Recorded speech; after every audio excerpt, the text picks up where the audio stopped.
بسم اللہ الرحمن الرحیم۔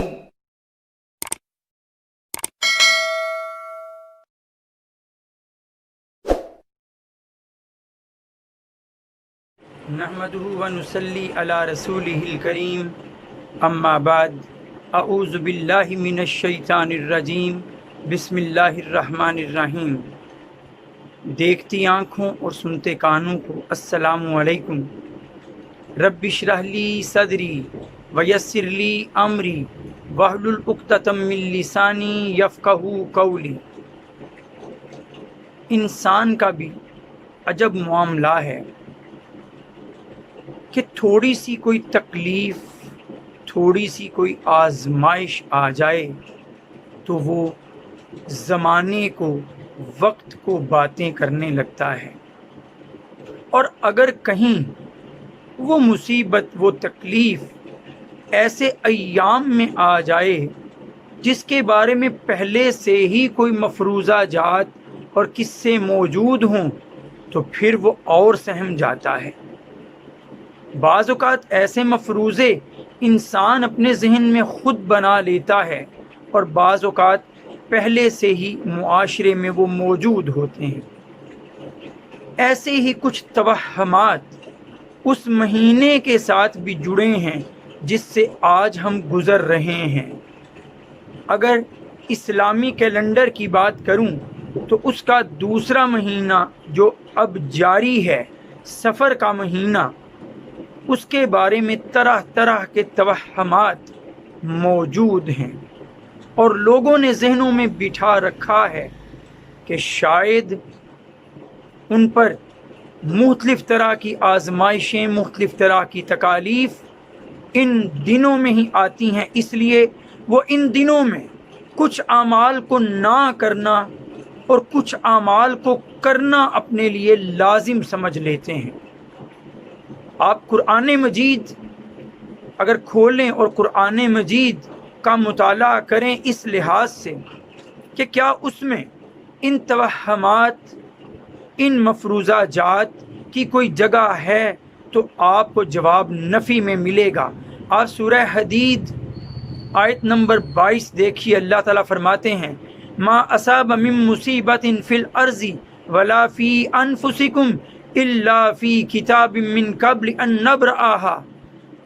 جو تکلیف بھی نازل ہوتی ہے اس زمین میں، یا تمہاری جانوں پر کوئی مصیبت آتی ہے، تو جان رکھو وہ پہلے سے لکھی ہوتی ہے اللہ کے پاس، اس سے قبل کہ ہم آزمائیں تمہیں، اس سے قبل کہ ہم اسے نازل کریں، پہلے سے ہی اللہ تعالیٰ نے وہ مقرر کر رکھی ہے۔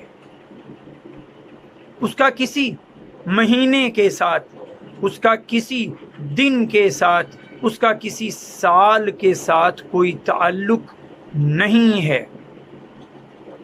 حدیث مبارکہ بھی دیکھ لیجئے کہ خاص طور پر زمانے جاہلیت میں نبی کریم صلی اللہ علیہ وآلہ وسلم جب تشریف لائے، اس سے قبل جو زمانہ تھا اس میں بھی لوگ ایسے توہمات میں مبتلا تھے کہ انہوں نے سفر کے مہینے کو اپنے لیے منحوس اور نحوست والا قرار دے رکھا تھا۔ سفر دو طرح سے اس کا معنی کیا جاتا ہے، یا تو یہ سفر زرد رنگ کے لیے ہے کہ بیماری میں جس طرح رنگت زرد پڑ جاتی ہے اس کے لیے یہ لفظ، یا پھر یہ لفظ جس طرح اردو میں ہم صفر بولتے ہیں اس طرح سفر کا مطلب ہے خالی ہونا۔ یہ لوگ کیونکہ پہلے جو چاروں حرمت والے مہینے تھے اس میں محرم الحرام تک تو ٹھہرے رہتے اپنے گھروں میں، لیکن محرم الحرام گزرتے ہی یا جنگ و جدل کے لیے یا اپنا اناج اکٹھا کرنے کے لیے گھروں کو خالی چھوڑ کر نکل جاتے، اس لیے اس مہینے کا نام پڑ گیا تھا سفر۔ اب ان کے ہاں یہ تھا کہ اس مہینے میں گھر خالی پڑ جاتے ہیں تو یہ نحوست کا مہینہ ہے۔ نبی کریم صلی اللہ علیہ وآلہ وسلم مبعوث ہوئے تو آپ نے انہیں بتا دیا۔ حدیث مبارکہ ہے صحیح بخاری میں 5770 نمبر حدیث 5770 اس کا نمبر، نبی کریم نے فرمایا لا عدوى ولا تیرۃ ولا حامۃ ولا سفر، نہ کوئی متعدی مرض ہوتا ہے، چھوت کا مرض ہوتا ہے کہ ایک سے دوسرے کو لگ جائے سوائے اللہ کی مرضی کے، نہ کوئی نحوست ہوتی ہے، بدشگونی ہوتی ہے، نہ ہی کوئی جانور منحوس ہوتا ہے، اور نہ سفر کا مہینہ منحوس۔ اب سفر کے مہینے میں کیا کیا توہمات پائے جاتے تھے؟ وہ لوگ شادی نہیں کرتے تھے ان دنوں میں، وہ لوگ ان دنوں میں خوشیاں نہیں مناتے تھے، وہ لوگ ان دنوں میں بعض اوقات اپنے گھروں کو خالی چھوڑ کر باہر نکل جاتے تھے۔ لیکن اسلام نے ایسے تمام توہمات پر پہرا بٹھا دیا۔ آج بھی جدید دور کے خود کو پڑھا لکھا کہنے والے لوگ بھی ان توہمات کا شکار ہیں۔ آج بھی بہت سے مسلمان اس سفر کے مہینے میں شادی کرنے سے ہچکچاتے ہیں۔ آج بھی محرم کو حضرت امام حسین رضی اللہ تعالیٰ عنہ کی شہادت سے منسوب کر کے، اور سفر کو حضرت حسن رضی اللہ تعالیٰ عنہ کی شہادت سے منسوب کر کے، اس میں کسی بھی طرح کی خوشی منانے سے اجتناب کیا جاتا ہے۔ ذرا سنیے گا، اسلام نے کیا کسی بات کو منحوس مان لینے کی اجازت دی ہے؟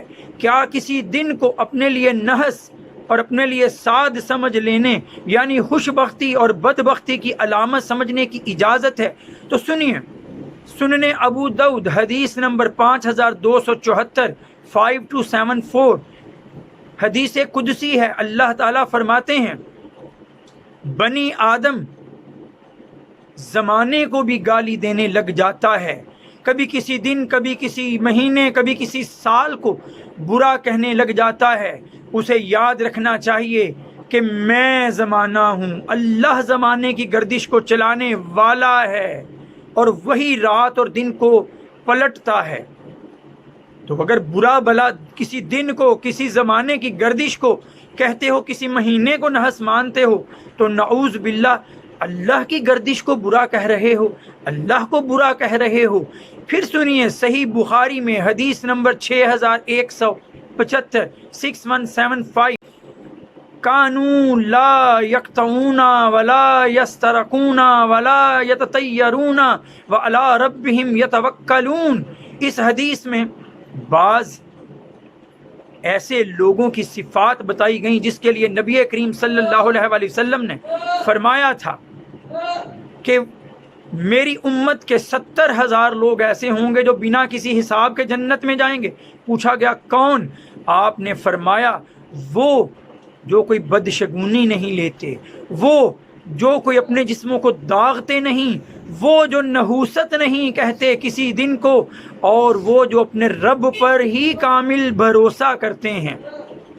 پھر حضرت عبداللہ بن مسعود رضی اللہ تعالی عنہ سے روایت، سنن ابو داؤد میں 3910 نمبر حدیث کا نمبر، حضرت محمد صلی اللہ علیہ وآلہ وسلم نے فرمایا، الطیرۃ شرکن الطیرۃ شرکن الطیرۃ شرکن، نحوست ماننا کسی کو، کسی دن، مہینے، سال کو نحس سمجھنا، نحوست کہنا اور اس پر یقین رکھنا شرک ہے۔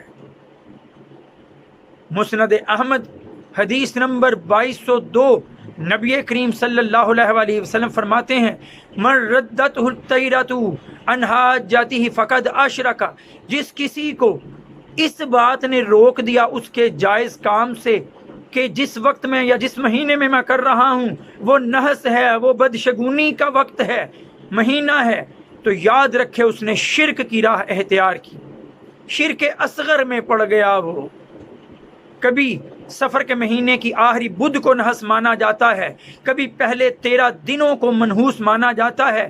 یاد رکھیے، اگر یہ منحوس ہوتے تو اس میں فتح خیبر نہ ہوا ہوتا، اگر یہ منحوس ہوتے تو اس میں حضرت محمد صلی اللہ علیہ وآلہ وسلم پر حضرت خالد بن ولید، حضرت عمر بن العاص ایمان نہ لائے ہوتے۔ اگر یہ مہینہ نحس ہوتا تو قرارداد پاکستان اس مہینے میں پیش نہ ہوئی ہوتی، اور اگر یہ مہینہ نحس ہوتا تو یاد رکھ لیجئے پاکستان ایٹمی قوت بھی اسی مہینے میں بنا ہے۔ دنوں کی گردش اللہ کے ہاتھ میں ہے، کوئی مہینہ نحس نہیں ہے، کوئی مہینہ منحوس نہیں ہے، کسی مہینے کے ساتھ نحوست نہیں چمٹی۔ اللہ کو یاد کرتے رہیے، وہ سب مشکلات کو آسانی میں بدلنے والا ہے اور وہی دعاؤں کا سننے والا ہے۔ وآخر دعوانا ان الحمد للہ رب العالمین۔ السلام علیکم۔